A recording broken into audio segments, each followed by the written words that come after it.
I staggered back. Pregnant. Pregnant. I heard people gasping, whispering, muttering curses. Rachel had been my friend. She had stolen my fiancé, wore my dress, tried to take my wedding, and now she was having his baby? And I was supposed to just disappear? David had the nerve to look sorry. Like an apology would fix this. I looked at Martha. So that's what this was about.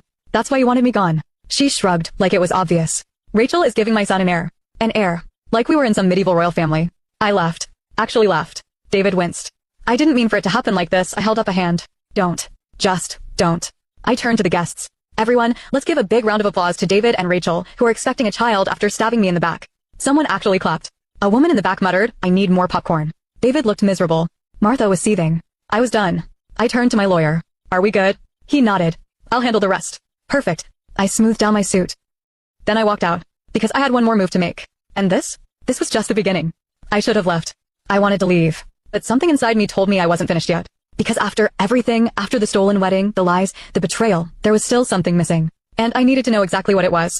I turned back to David, who was rubbing his temples like all of this was just giving him a headache. Like I was just some problem to deal with. Martha was muttering under her breath, shooting Sarah a death glare, probably wishing she could set her on fire with her mind. The guests were eating this up.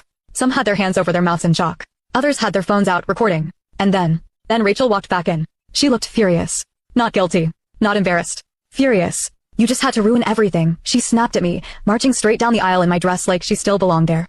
I raised an eyebrow. Oh, I'm sorry. Did I ruin your big day? She crossed her arms, breathing hard. You weren't supposed to find out like this, she hissed. I stared at her, stunned for a moment. Then I laughed. Actually laughed. You're unbelievable, I said. What part of this did you think I wouldn't find out? The part where you stole my fiancé? The part where you wore my dress? Or the part where you're pregnant with this baby? She flinched at that, and I knew then, that wasn't supposed to come out. David groaned. Rachel, stop talking. I pounced. What else is there, Rachel? I pressed. You might as well spill it all now. She looked away.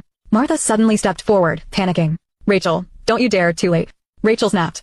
You think I'm the bad guy? She spat. Do you have any idea what I was promised? The whole room went silent. David's head jerked up. Rachel, shut up. But she was done keeping secrets. They told me I'd have a perfect life, she said, eyes burning. That David would marry me. That we'd be this perfect couple. That I'd be the new face of their family.